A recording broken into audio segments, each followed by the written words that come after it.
এই যে দেখেন দুর্ভিক্ষ নেমে আসছে, কোথায় তেলের সমস্যা, হাজার হাজার কিলোমিটার দূরে, আর এখানে বলছে তেল দেব না। আরো কত সমস্যা নেমে আসবে তিনটা পাপের কারণে। এক, সবাই যখন নেশাদার দ্রব্য পান করবে, বিড়ি, তামাক, জর্দা, সিগারেট, গুল, এগুলো নেশাদার দ্রব্য নয়, অথচ নেশাদার দ্রব্য সবাই নির্দ্বিধায় খাচ্ছে, পান করছে। দুই, মানুষ যখন গান বাজনায় মত্ত হবে, দেখেন দোকানপাট সব গান বাজনায় মত্ত। তিন, মেয়েরা যখন নাচবে, হেডমাস্টার মেয়ে নাচায়, হেডমাস্টার বসে আছে মঞ্চের, মেয়েরা নাচছে, তার ছাত্রীরা নাচছে, যেগুলো কলেজে পড়ে সেগুলো নাচছে মাস্টারের সামনে। অবাক কথা, ওরও নাকি বাপ আছে, মেয়েটার নাকি বাপ আছে, সে বাপ নাকি তাহাজ্জুদ পড়ে, সে বাপ আবার উমরা করে, মানে ধর্মকে মজাক করা, ধর্মকে কি করা, মজাক করা। তিন চিল্লাই চলে গেছে বাপ, আর মেয়ে ঢাকা বিশ্ববিদ্যালয়ে প্রেম করে, আর বাপ তাসবিহ টিপি লন্ডনে। ধর্ম তো পাগল নয়। তিন শ্রেণীর মানুষ জাহান্নামে যাবেই। তার এক শ্রেণীর মানুষ দায়ুস, যেসব বাপ বাড়িতে বেহায়ার সুযোগ দিয়েছে, সেই বাপ জাহান্নামে যাবে, তাহাজ্জুদ পড়লেও যাবে, হজ করলেও যাবে। দুই, যেসব মহিলারা পুরুষের পোশাক পরে, পুরুষের শার্ট প্যান্ট পরে, পুরুষের গেঞ্জি গায়ে দেয়, পুরুষের মতো চলে, এরা জাহান্নামে যাবে, তাহাজ্জুদ পড়লেও যাবে, হজ করলেও যাবে। তিন, নিয়মিত যারা বিড়ি, তামাক, জর্দা, সিগারেট, গুল, নেশাদার দ্রব্য খায়, তারা জাহান্নামে যাবে, হজ করলেও যাবে, তাহাজ্জুদ পড়লেও যাবে। আল্লাহ রাসূল বলেছেন যে যাবেই জাহান্নামে। শুনুন, চক্ষু নিচু করে চলো, জান্নাত কিভাবে নিয়ে দিতে হয় সেটা আমি দেখব। 6, কুফ্ফু আইদিয়াকুম, হাত ব্যবহার করো না, ক্ষমতা দেখায় না, দাপট দেখায় না, মানুষের বদনাম গিবাত করে মানুষকে ছোট করো না, মানুষকে জেল হাজতে দিও না, মানুষের প্রতি রাহাজানি, অন্যায়, অবিচার করো না, মানুষের উপরে জুলুম করো না। কিভাবে জান্নাতে নিয়ে যেতে হয় আমি সেটা দেখব। ক্ষমতা দেখিয়ে কেউ টিকতে পারেনি, আদ সামুদ টিকতে পারেনি, ফেরাউন টিকতে পারেনি, জুলুম করে কেউ টিকতে পারেনি, আপনাদের চোখের সামনে সরকার টিকতে পারেনি। কাজেই জুলুম করে একদিন, 1 মিনিট বেঁচে থাকার চেষ্টা করিয়েন না। সহজ পথ 4টার যে কোনো একটা গ্রহণ করুন। দিনমজুরি করেন, চাকরি করেন, জমি চাষ করেন, ব্যবসা করেন, কোনোটাই যদি না হয়, প্রয়োজনে ভিক্ষা করে খেতে হবে, জুলুম থেকে বিরত থাকতে হবে। মাটির মানুষ, সাধারণ থাকবেন। আবু হুরায়রা রাদিয়াল্লাহু তাআলা আনহু বলেন, সুইলা রাসূলুল্লাহ সাল্লাল্লাহু আলাইহি ওয়াসাল্লাম আন আকসারা ইদখিলান নাসা নারা। আল্লাহ রাসূলকে জিজ্ঞাসা করা হলো, আল্লাহ রাসূল, কি কারণে মানুষ বেশি বেশি জাহান্নামে যায়? জাহান্নামে যাওয়ার কারণ কি, এইটা জিজ্ঞাসা। তখন তিনি উত্তরে বললেন, শোনো, আল ফারজ ওয়াল ফাম, মুখ আর লজ্জা স্থানের কারণে মানুষ বেশি বেশি জাহান্নামে যাবে। মুখ আর লজ্জা স্থান। কই, এখানে সালাত আদায় করলো না, এই কথা তো আসলো না। তাহাজ্জুদ পড়লো না, এই কথা তো আসলো না। হজ করলো না, এই কথা তো আসলো না। জিজ্ঞাসা করা হলো মানুষের বেশি জাহান্নামে যাওয়ার কারণ কি? তখন আল্লাহ রাসূল বললেন যে মুখ আর লজ্জা স্থান। মুখে কি করে? সাধারণ মুখ, বেখিয়াল, দোকানে বসে আছে, এমনিতেই বলে যাচ্ছে এর ওর কথা, এমন বলেছে, খালি একটু বলেছে, সবাই বলছে যে লোকটা খুব খারাপ, আপনিও তো ওখানে গিয়ে বলছেন যে ঠিক বলেছেন, ও আসলেই খারাপ। এখন তো আর আপনি জান্নাত যেতে পারবেন না। পুরো জীবনের নেকি যদি এক পাল্লায় দেওয়া হয় আর এইটা যদি এক পাল্লায় দেওয়া হয়, তাহলে এইটা ভারী হবে। 1 মিনিট। আয়েশা রাদিয়াল্লাহু তাআলা আনহা বলেন, কুলতু লিন নবী সাল্লাল্লাহু আলাইহি সাল্লাম লিসাফিয়া কাযা ওয়া কাযা, আমি বললাম আপনি সাফিয়ার তো প্রশংসা করেন কেন? সাফিয়া খুব সুন্দরী, বুদ্ধিমতী, এত প্রশংসা করেন কেন? আরে সাফিয়া তো একজন খাটো মহিলা। খাটোটা একটা দোষ। আজও মানুষ খাটো মহিলাকে বিবাহ করতে চায় না। খালি জিজ্ঞাসা করে কত ফুট লম্বা, 5.5 ফুট, 6.5 ফুট, 5 ফুট। মানে বিবাহ করলে একটা আছে। আল্লাহ রসুল এটা বলেননি। আল্লাহ রসুল বলেছেন তুনকাহুল মারাতলে আর বাইন, পৃথিবীর মানুষ শুনে রেখো, 4টা জিনিস দেখে মেয়েদের বিবাহ করা হয়। আমি সেই 4টার কথা বলিনি। 1, লেমা লেহা, মেয়েটা ধনী কিনা সবাই দেখতে চায়, তার টাকা পয়সা আছে কিনা। 2, অলে হাসাবে হাসে, বংশীয় কিনা, তার বাপ চাচারা বিত্তশালী, চাকরিজীবী, ব্যবসায়ী কিনা। 3, অলে জামালেহা, মেয়েটা সুন্দরী কিনা, সবাই সুন্দরী খুঁজে। আল্লাহ বলছেন মা তাবালাকুম, তোমাকে যাকে ভালো লাগে। দেখুন, আল্লাহ বলছেন তোমাকে যাকে ভালো লাগে তাকে বিবাহ করো। 2টা করো, 3টা করো, 4টা করো। এর অর্থে এই নয় যে শ্যামা কালো মেয়েটা বাদ পড়ে থাকে, যেটা আপনি মনে করিয়েন না। আপনিও ঘুরতে ঘুরতে ঘুরতে ঘুরতে একটা শ্যামা মেয়ে পছন্দ হয়ে যাবে। আপনি বলবেন আম্মা ওই মেয়েটা একটু রং শ্যামা হলেও খুব ভালো, ওকে আমাকে খুব ভালো লেগেছে চালচল।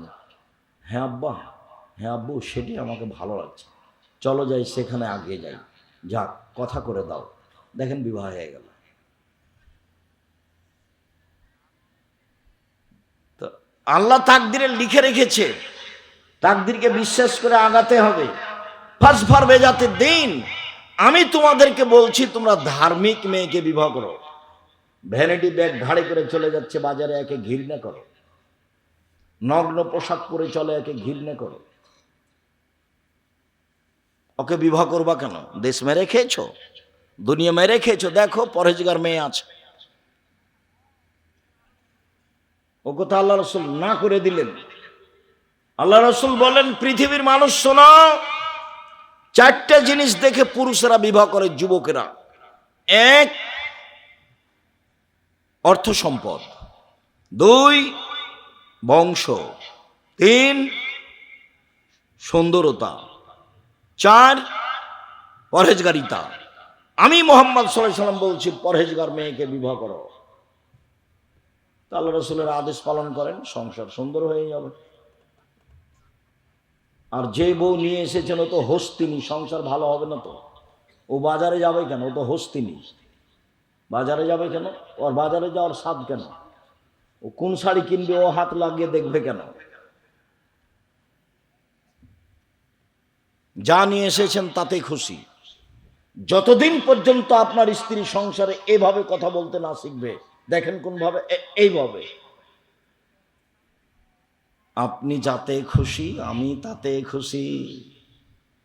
চিকন কাপড়ে আপনি খুশি তো আমিও খুশি, মোটা কাপড়ে আপনি খুশি তো আমিও খুশি, লবণ ভাতে আপনি আনন্দিত আমিও আনন্দিত।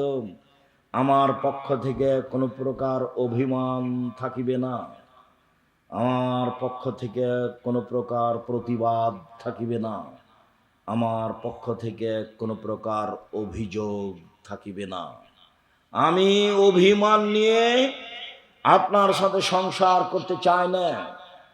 যাতে আপনি খুশি আমিও তাতে খুশি, তাহলে শয়তান চুপটি লেগে চলে যাব। আর যদি ওর কাছে অভিমান থাকে, অভিযোগ থাকে, টিকতে পারবেন না। রাসূল সাল্লাল্লাহু আলাইহি ওয়াসাল্লাম বলেন পৃথিবীর মানুষ লা তুজুল মুসলিমিনা, মুসলমানদেরকে পরস্পরে কষ্ট দিও না। ওয়ালা তুয়াইরুহুম, ওদের নিন্দা করো না। ওয়ালা তাত্তাবিউ আওরাতিহিম, তোমরা মানুষের বদনাম গীবাত পিছনে পড়ো না। এরপর আল্লাহ রাসূল বলছেন, ইন্নাহু মান ইয়াত্তাবিউ আওরাতা আখিহাল মুসলিম, কেউ যদি তার মুসলিম ভাইয়ের বোনের বদনাম করে, ইয়াত্তাবিউল্লাহু তাআলা আওরাতাহু, তাহলে আল্লাহ তার পিছনে পড়ে যাবেন, আল্লাহ তার বদনাম করেই ছাড়বেন। ওমাই ইয়াত্তাবিউল্লাহু আওরাতাহু ইয়াফজাহু ওয়ালাউ কানা ফি জাওফির আহলিহি, আর যদিও মানুষের বদনাম করে, আল্লাহ যদি তার পিছনে লেগে যায়, তাহলে তাকে আল্লাহ অপমান করেই ছাড়বেন, সে তার বাহনের ভিতরে লুকিয়ে গেলেও। শেষ বাক্যটি এখনো বুঝাতে পারেনি। আল্লাহর নবী বলছেন, একজন মানুষ আপনার বদনাম করার পরে যদিও তার উটের পেটের ভিতরে ঢুকে যায়, তবু আল্লাহ তাকে উটের পেটের ভিতরে বদনাম, তাকে অপমান করেই ছাড়বেন। কেন? ওর বিরুদ্ধে এখন আল্লাহ চলে গেছেন। তো মানুষ কি মানুষ বদনাম করার পরে উটের পেটের ভিতরে ঢুকবে? বদনাম করার পরে চলে যেতে পারে কোনো দেশে, তো চলে যাক না, পাথরের মধ্যে ঢুকে যাক না। এখন তার বদনাম করার জন্য কে লেগেছে? আল্লাহ লেগেছে। তাকে অপমান করেই ছাড়বে, তার বাঁচার পথ নেই। সম্মানিত দিনী ভাই বোন, আনাস রাদিয়াল্লাহু তাআলা আনহু বলেন, রাসূল সাল্লাল্লাহু আলাইহি ওয়াসাল্লাম বলেছেন, আমাকে একবার মেরাজে উপরে নিয়ে যাওয়া হচ্ছিল, দেখি অনেক মানুষ, তাদের লম্বা লম্বা তামার নখ, একমেশন ওজুহম সুদুরাহম, নখ দিয়ে মুখমণ্ডলকে খামচে তুলে ফেলছে, গোস্ত বুকের উপরে খামচা মেরে গোস্ত তুলে ফেলছে। আমি বললাম, জিবরাইল, এরা কারা? অবাক হয়ে গেলাম, নিজের নখ দিয়ে নিজের মুখের গোস্ত তুলে ফেলছে, এরা কে? তখন জিবরাইল বললেন, আল্লাযীনা ইয়াকুনা ফি আরাজিন নাস, এরা হচ্ছে ওরা যারা মানুষের বদনাম করতো, তাদের এই অবস্থা। জীবনে মানুষের বদনামে নামিয়েন না। রাসূল সাল্লাল্লাহু আলাইহি ওয়াসাল্লাম বলছেন, মান কানা জাওয়াজাইনে ফিদ দুনিয়া কানা লিসানানে মিন নার ইয়াউমাল কিয়ামা, দুনিয়াতে কারো যদি দুইখান মুখ হয়, দুনিয়াতে কারো যদি দুইটা মুখ হয়, তাহলে বিচার মাঠে তার এক মুখে থাকবে দুইটা আগুনের জিহ্বা। দুনিয়াতে দুইটা মুখ মানুষের হয়, মানুষে বলে, আরে ছাড়ো, ধুমোখার কথা ছাড়ো, এটা মানুষে বলে। আল্লাহর নবীও বলছেন যে যার মুখ দুইটা, মানে এখানে এক কথা ওখানে এক কথা, বিচারের মাঠে তার মুখে হবে দুইটা আগুনের জিহ্বা। কেমন হতে পারে পরিবেশ? তিনি বলছেন, আশারুন নাসে ইয়াউমাল কিয়ামা, বিচারের মাঠে সবচেয়ে নিকৃষ্ট বদ মানুষ সেই আল্লাযী ইয়াতিহাউলায়ে ওয়া ইয়াতিহাউলায়ে, যে এখানে এক কথা সেখানে আরেক কথা, এখানে এক কথা ওখানে আরেক কথা চুগলখড়ি করে বেড়াই। বুখারী মুসলিম, এ হচ্ছে সবচেয়ে বদ খারাপ মানুষ। জরুরি কথা, আবু সাঈদ খুদরি রাদিয়াল্লাহু তাআলা আনহু বলেন, খারাজা রাসূলুল্লাহ সাল্লাল্লাহু আলাইহি ওয়াসাল্লাম ফিত্র নওয়াজিল আল মুসাল্লা, একদা আল্লাহর নবী ঈদুল আজহা এবং ঈদুল ফিত্রে আসলেন, ঈদের মাঠে আসলেন। আপনাদের ঈদের মাঠে এভাবে ডাকে নাকি? আসেন আসেন, আর 4 মিনিট আছে, ডাকে এরকম? সাবধান, ডাকে না যেন। আল্লাহ রাসূল বলছেন, লা আযানা ওয়ালা ইকামা ওয়ালা নিদা, আজান নেই, ডাক নেই, একামাত নেই। জি না, আমি কথা শেষ করব তারপরে।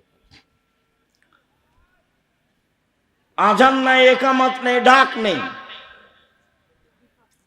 শুনুন, রাসূল সাল্লাল্লাহু আলাইহি ওয়াসাল্লাম বলেন,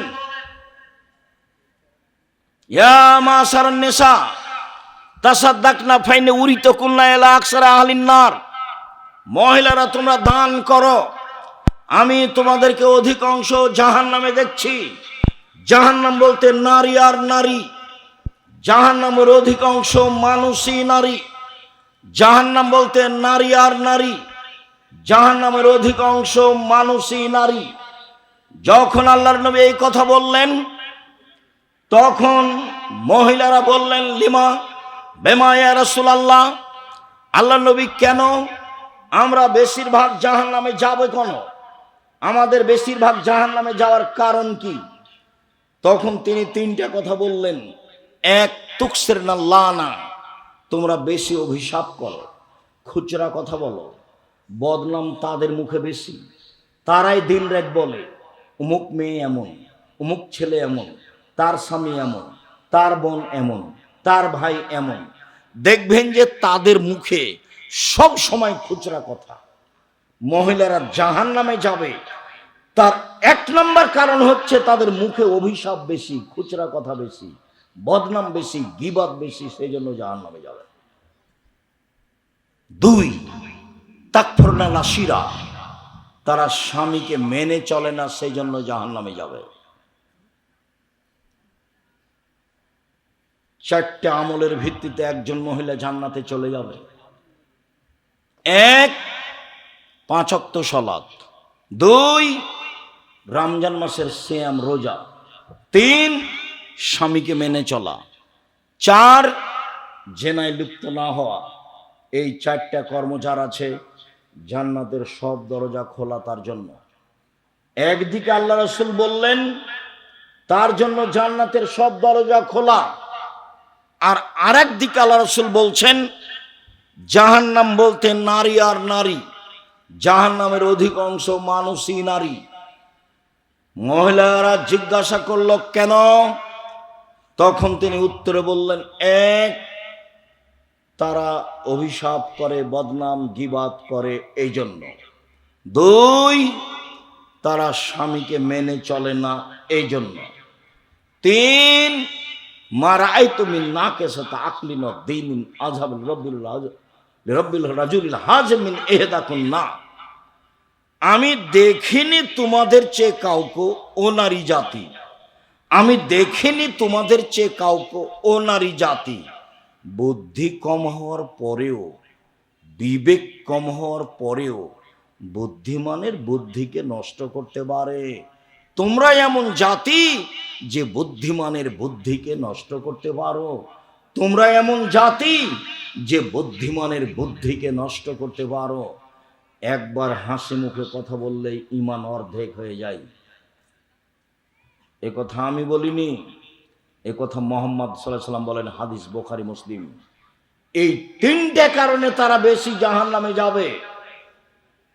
ও মোবাইলে কথাই বলবে না, তার আব্বার মোবাইলে বারবার রিং হচ্ছে। বহুদিন বলেছি মেয়ে মোবাইল ধরতে পাবে না, শেষ পর্যন্ত যদি ধরেই তাহলে অন করে বলবে আসসালামু আলাইকুম, কে বলছিলেন? এখন আমার আব্বা বাড়িতে নেই, কিছুক্ষণ পরে বলিয়েন আসসালাম, এই পর্যন্ত একটু কড়া করে বলবে। সেখানে ভাষা নরম করে কিছু বললে সেই পুরুষ সেই নাম্বারটা ধরে রাখবে আবার কথা বলার জন্য। রাসূল সাল্লাল্লাহু আলাইহি ওয়াসাল্লাম বলছেন, তোমাদের চেয়ে আমি জাতি দেখিনি যে মানুষের ঈমানকে ধ্বংস করতে পারে। আদি ফিতনাতান আজারাল রিজাল মিনান নিসায়ে, আমার জীবনে আমি ছাড়িনি কোনো বস্তু যেটা পুরুষের জন্য বেশি ধ্বংসাত্মক হতে পারে নারীদের চেয়ে। আমার জীবনে আমি ছাড়িনি কোনো বস্তু যেটা পুরুষের জন্য বেশি ধ্বংসাত্মক হতে পারে নারীদের চেয়ে। আমার জীবনে আমি ছাড়িনি কোনো বস্তু যেটা পুরুষের জন্য বেশি ধ্বংসাত্মক হতে পারে নারীদের চেয়ে। ইন্নাল মারাতা তুকবিলু ফি সূরাতি শায়তান ওয়া তুদবিরু ফি সূরাতি শায়তান, নিশ্চয় মহিলারা শয়তানের বেশ ধরে আসে, শয়তানের বেশ ধরে যায়। নিশ্চয় মহিলারা শয়তানের বেশ ধরে আসে, শয়তানের বেশ ধরে যায়। এই ভাষা কি আল্লাহ রাসূল সব মহিলাকেই বললেন? এই ভাষার অধীনে কি খাদিজা আছে? এই ভাষার অধীনে কি আয়েশা রাদিয়াল্লাহু তাআলা আনহা আছেন? এই ভাষার অধীনে কি মারিয়াম আছেন? এই ভাষার অধীনে কি আসিয়া আছেন? জি না। কেন নেই? আল্লাহ রাসূল বলছেন ইন্নাল মারাতা তুকবিলু ফি সূরাতি শায়তান অতদবার ফি সুরাতে শয়তান, শয়তানের বেশ ধরে আসে, শয়তানের বেশ ধরে যায়। ভ্যানিটি ব্যাগ ঘাড়ে নিয়ে ওই ফ্যাশন বোরকা পরে যায়, এটা কেমন পোশাক হলো? ল্যাংটা হয়ে যায়, সেটা তো যাই, ওর বাপ নাই সেই জন্য যায়, ওর স্বামী নাই সেই জন্য যায়, ওর দেখাশোনার কেউ নাই সেই জন্য যায়। ওকে তো আল্লাহ একজনের অধীনে রেখেছে, একাধিক হাদিস, একাধিক আয়াত অধীনে নেয়, বাচ্চাই বসো।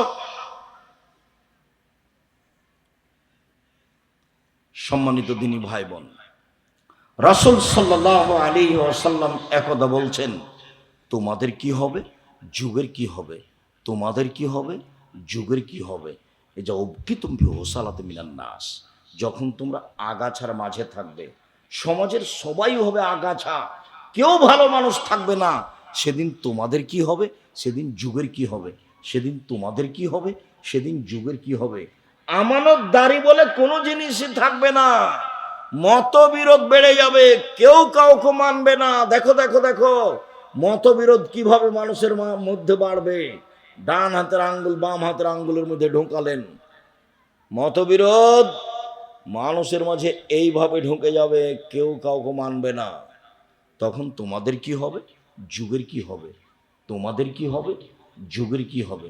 বলেন কি হবে, আপনি বলেন কি করতে হবে, আপনি বলেন। তখন বলছেন, শোনো, আলজাম লেসানাক, মুখখান বন্ধ রেখো, বাস, পরিস্থিতি যতই জটিল হোক।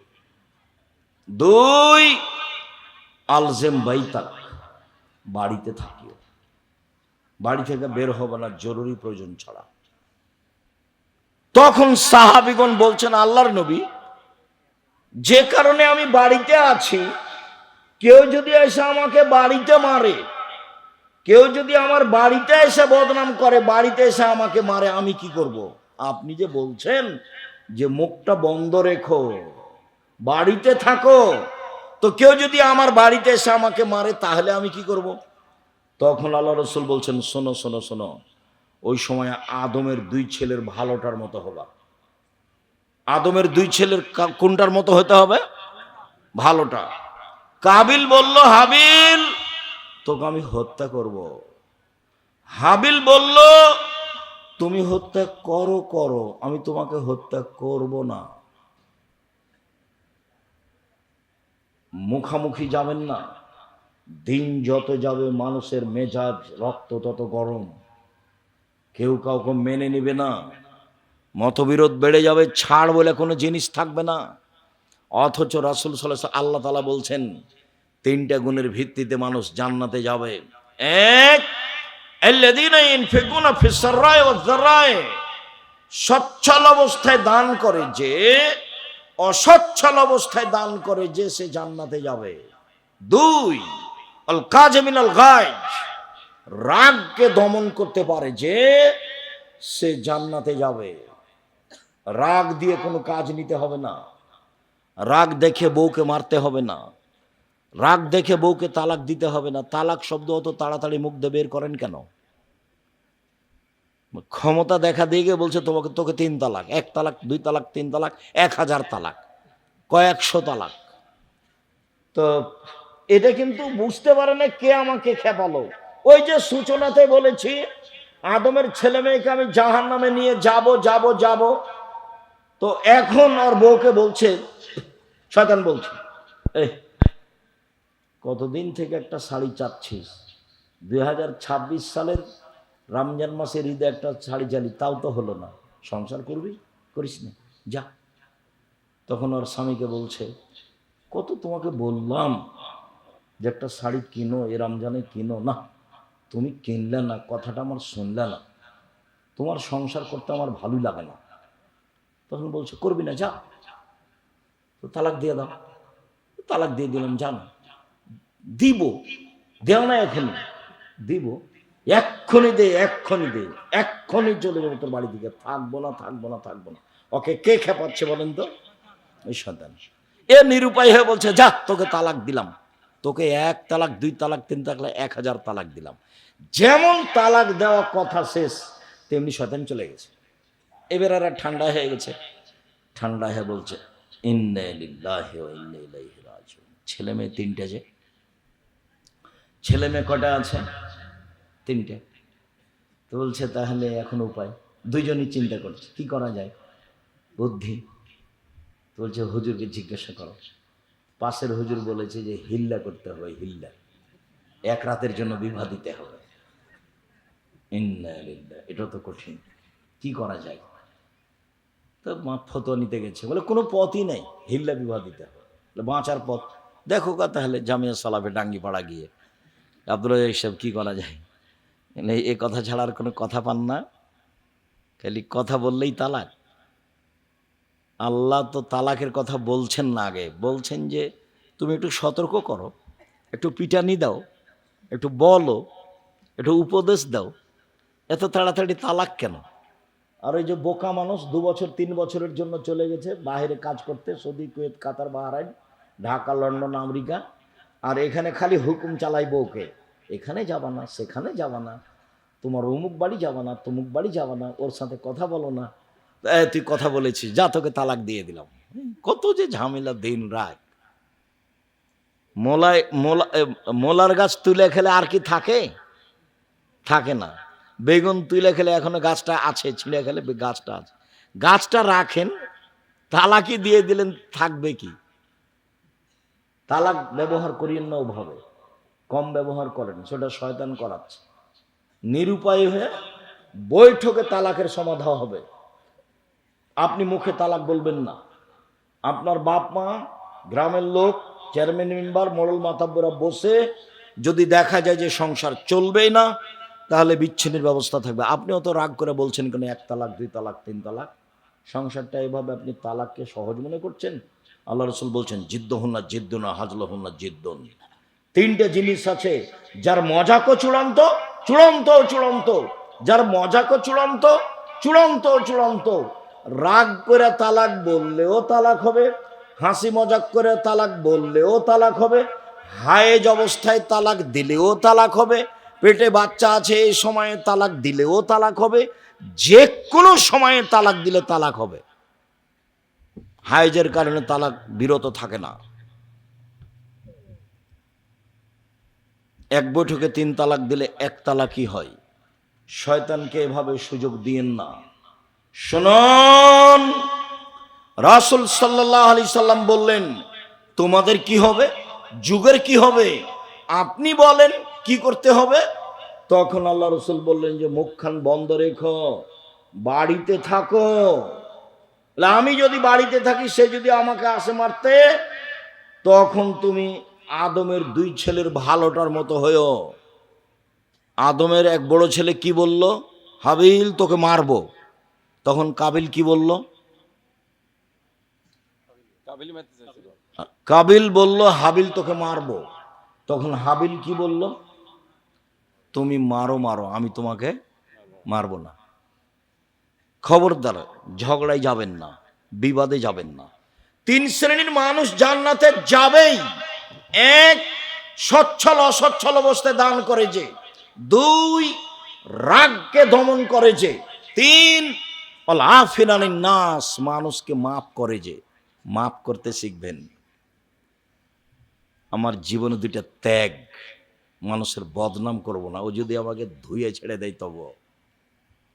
2, প্রতিশোধ নিব না, যা হবে হবে দুনিয়াতে, প্রতিশোধ নিব না। মাফ করতে শিখবেন, জান্নাত হবেই। প্রতিপক্ষ বলেছে বলেছে, আপনার চরিত্র এমন কেন? রাসূল সাল্লাল্লাহু আলাইহি সাল্লাম বলছেন আপনি সদাচরণের আলোচনা দেখেন।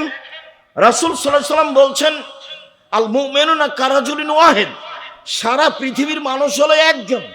ইনিস্তাক আইন ও ইস্তাকা কুল্লুহু, যদি চোখে ব্যথা হয় সম্পূর্ণ শরীরে ব্যথা বুঝে, যদি মাথায় ব্যথা হয় সম্পূর্ণ শরীরে ব্যথা বুঝে, মানে একজন আর একজনের কষ্ট বুঝে, তাই হলো মুসলিম।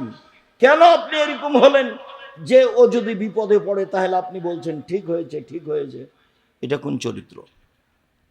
এটা কোন আচরণ? মানুষকে মাফ করতে শিখুন, জান্নাত হবে ইনশাআল্লাহ। সম্মানিত দিনী ভাই বোন, বলছিলাম রাসূল সাল্লাল্লাহু আলাইহি সাল্লাম মানুষের বদনাম গীবত করা তো বহুদূরের কথা, তিনি মানুষের বদনাম গীবত থেকে বিরত থাকার চেষ্টা করতেন। তিনি মানুষের দোষ ত্রুটি ঢেকে রাখার চেষ্টা করতেন। একটু দেখেন, রাসূল সাল্লাল্লাহু আলাইহি সাল্লাম বলছেন, মান সাতারা মুসলিমান সাতারাহুল্লাহু ফিদ দুনিয়া ওয়াল আখিরা। কেউ যদি দুনিয়াতে মানুষের দোষ ত্রুটি ঢেকে রাখে, তাহলে আল্লাহ বিচারের মাঠে তার দোষ ত্রুটি ঢেকে রাখবেন। কেউ যদি মানুষের দোষ ত্রুটি ঢেকে রাখে, আল্লাহ বিচারের মাঠে তার দোষ ত্রুটি ঢেকে রাখবেন। আমার দিকে দেখেন, উপদেশ বইয়ের প্রথমে আছে এই হাদিস। বইটা আপনার জন্য লেখা হয়েছে, পাল্টা আমাকে পড়তে বলছেন, তাহলে তো হয় না। আল ইতিসাম পত্রিকা আপনার টাকা দিয়ে ছাপানো হয়, 16 থেকে 20,000 পত্রিকা ছাপান আপনি।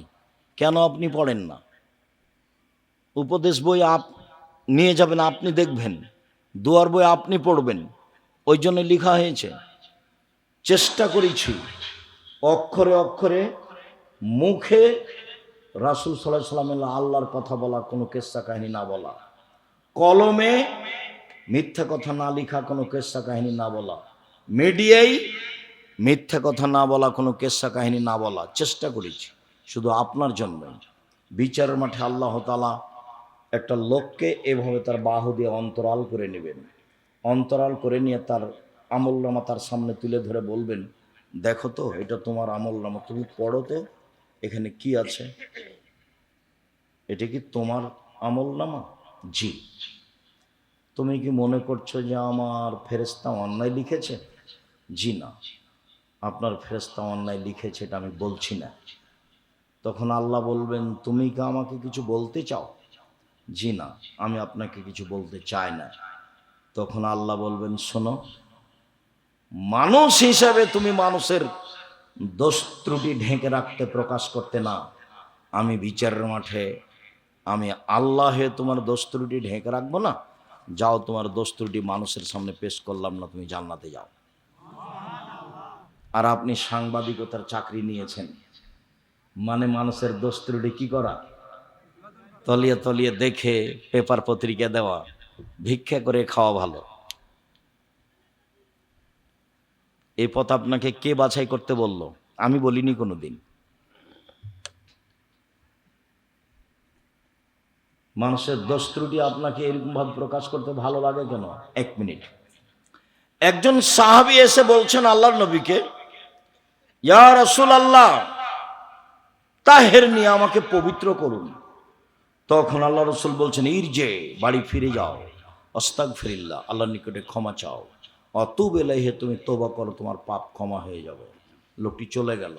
একটু গিয়ে আবার ফিরে এসে বলছে, আল্লাহ রাসূল, আমাকে পবিত্র করুন।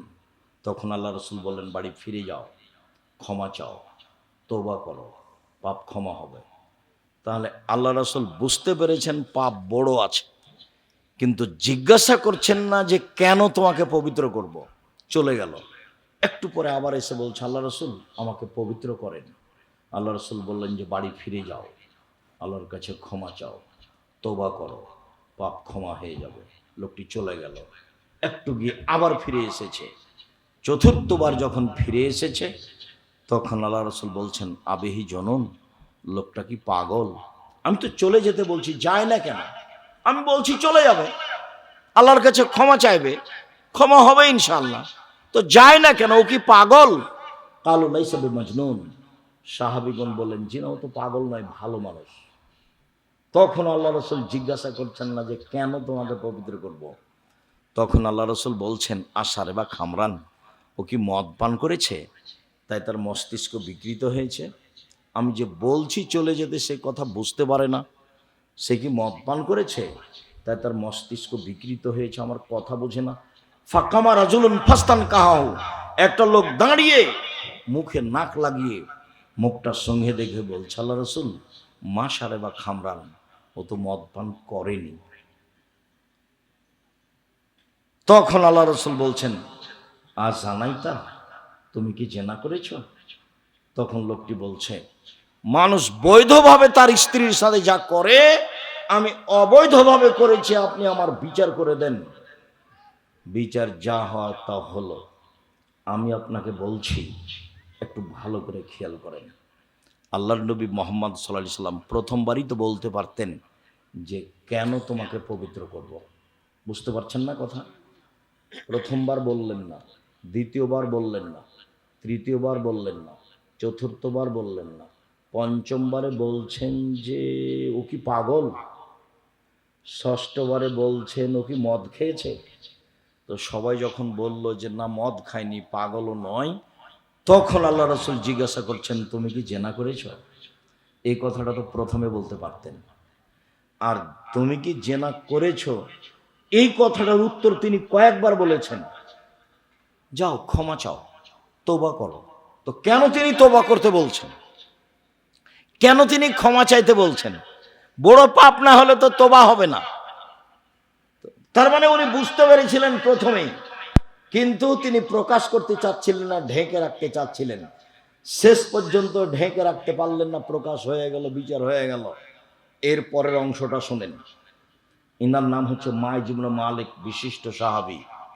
ইনি একটা ধনী মানুষের বাড়িতে কাজ করতেন, তার নাম হুজ্জাল বা হাজ্জাল। ধনী মানুষের স্ত্রীর সাথে ইনি জেনায় লিপ্ত হন কোনো এক সময়। হুজ্জাল আবার তাকে খুব ভালোবাসতেন। হুজ্জাল তাকে বলেছিলেন, মাইজ ইবনে মালিক, জেনা যখন ঘটেই গেছে, তুমি একটু আল্লাহ রাসূলের কাছে যাও, তুমি একটু বলো তো আল্লাহ রাসূলকে তিনি কি বলেন, এই পরিস্থিতিতে তিনি কি বলেন, একটু যাও। মালিকের কথা শুনে হুজ্জাল এখানে এসেছিলেন, মালিকের কথা শুনে মাইজ ইবনে মালিক এখানে এসেছিলেন। এখানে এসে শেষ পর্যন্ত বিচার হয়ে গেল, রক্ষা হলো না। বিচার যখন হয়ে গেল গেল, অনেক দিন পরে আল্লাহ রাসূলের সাথে হুজ্জালের দেখা মুখামুখি। হুজ্জাল রাস্তা দিয়ে আসছেন, আল্লাহ রাসূল যাচ্ছেন। তখন আল্লাহ রাসূল বলছেন, হুজ্জাল লাউ সাতারতা খাবারা মাইজ ইবনে মালিক বিসাবিক লাকুনতা খায়রান কাসীর। ওহ, তুমি যদি মাইজ ইবনে মালিকের ঘটনাটা তোমার কাপড়ে লুকিয়ে রাখতে তাহলে যে কত ভালো হতো। তুমি কেন আমার কাছে তাকে পাঠালে? তুমি ঘটনাটা লুকিয়ে রাখতে, তুমি কাউকে বলতে না, তুমি বলে দিতে যে তুমি আল্লাহর কাছে ক্ষমা চাও, কাউকে বলো না। যেহেতু কোনো প্রমাণ নেই, প্রমাণ তো চারজন সাক্ষী লাগবে, না হলে বিচার হবে না। যেহেতু কোনো প্রমাণ নাই, কাজে তুমি আমার কাছে পাঠালে কেন? তুমি কাপড় দিয়ে ঢেকে রাখতে, মানে তুমি চেষ্টা করতে প্রাণপণে দোষ ত্রুটি ঢাকতে। তাহলে আল্লাহ রাসূল একজন মানুষের দোষ ত্রুটি ঢাকতে কত চেষ্টা করেছেন, আর আপনি দোকানপাটে বসে মানুষের বদনাম করছেন। তাহাজ্জুদ করে জান্নাত কিনতে চান, হজ করে জান্নাত কিনতে চান, এই হিসাব ত্যাগ করেন, 5 ওয়াক্ত সালাত আদায় করেন, হালাল রুজি উপার্জন করেন, কোরআন তেলাওয়াত করেন, আড্ডা পিটা থেকে বিরত থাকেন, জান্নাত হবে ইনশাআল্লাহ। আড্ডা পিটা দুই ধরনের, একটা হলো দোকান পাশে বসে আড্ডা পিটা ঘন্টার ঘন্টা, আর একটা হলো বড় মোবাইল নিয়ে ঘন্টার ঘন্টা সময় কাটানো। এই আড্ডা পিটা হারাম। 5 ওয়াক্ত সালাত, হালাল রুজি, কোরআন তেলাওয়াত, আড্ডা পিটা হারাম, জান্নাত হবে ইনশাআল্লাহ। উপার্জন দিনমজুরি, না হয় চাকরি, না হয় জমি চাষ, না হয় ব্যবসা, ছোট থেকে ছোট, বড় থেকে বড়। ব্যবসার তিনি অনেক সম্মান করেছেন। কিছু বলছিলেন?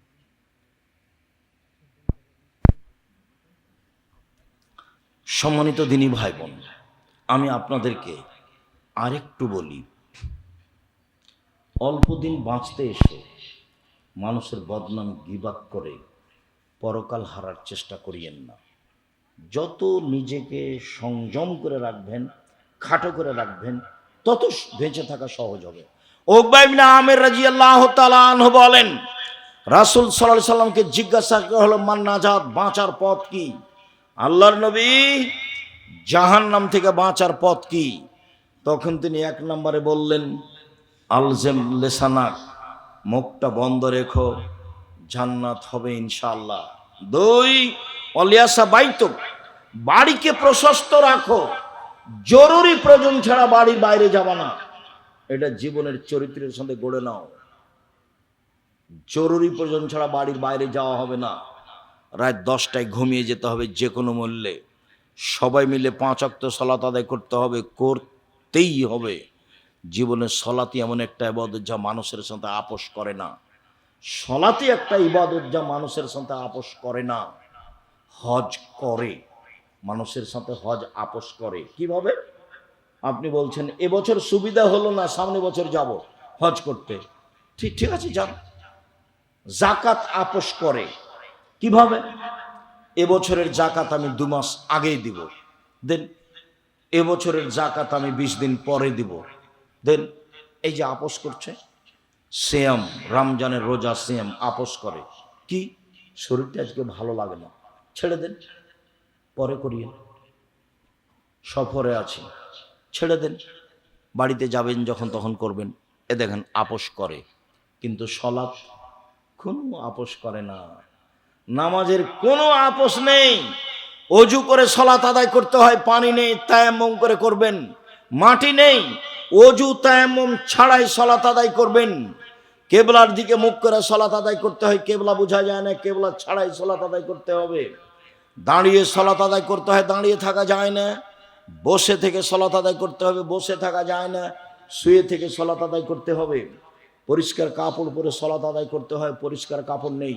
যেই কাপড়ে পেশাব পায়খানা লেগে আছে সেই কাপড় পরেই সলাত আদায় করতে হবে।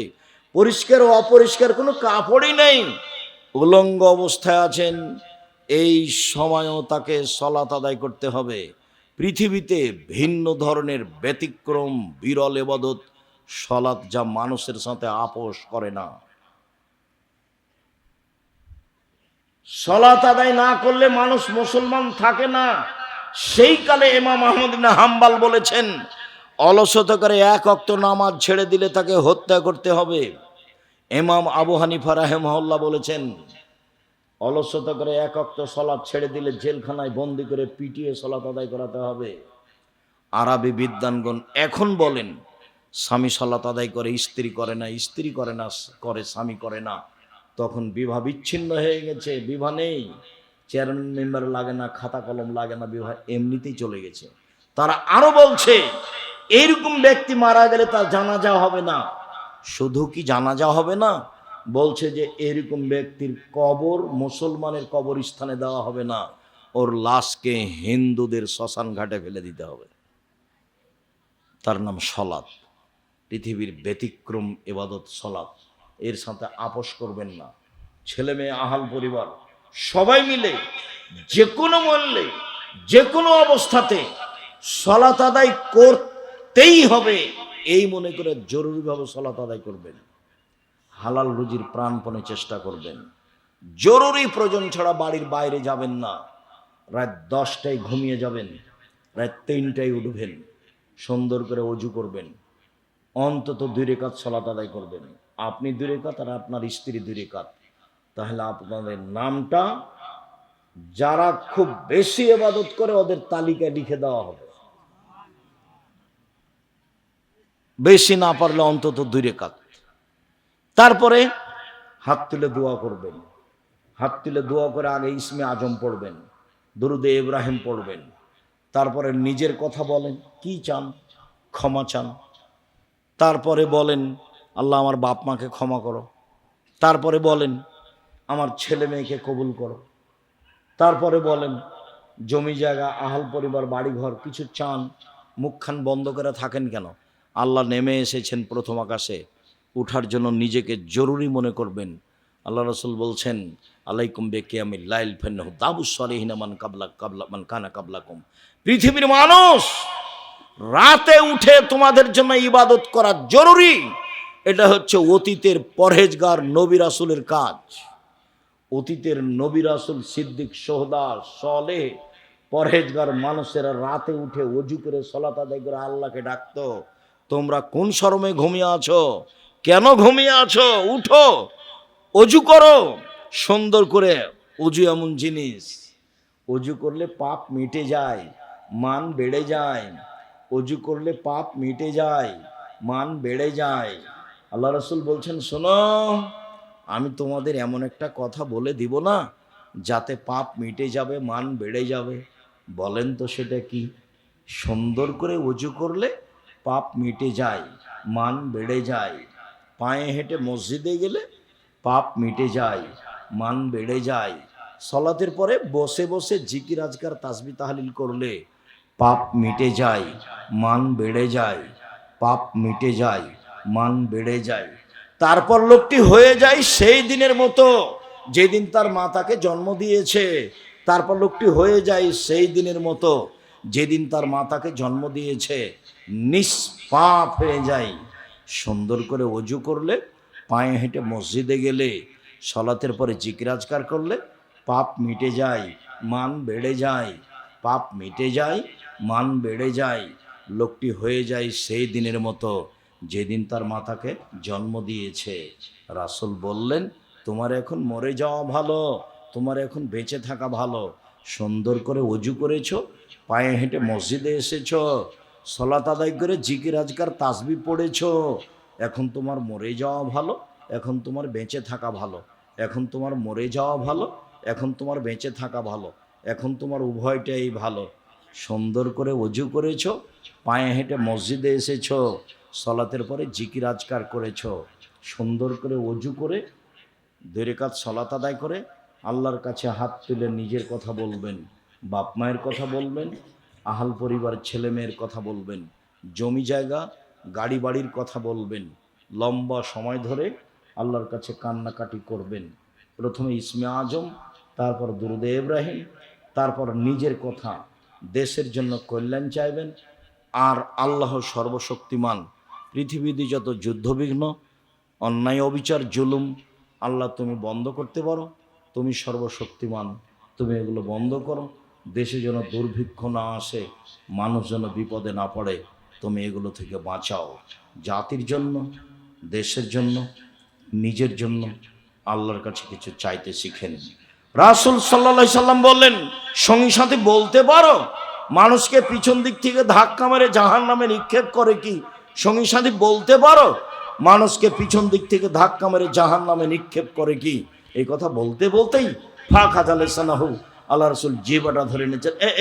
এ দেখো, জিহ্বা মানুষকে পিছন দিক থেকে ধাক্কা মেরে জাহান্নামে নিক্ষেপ করে।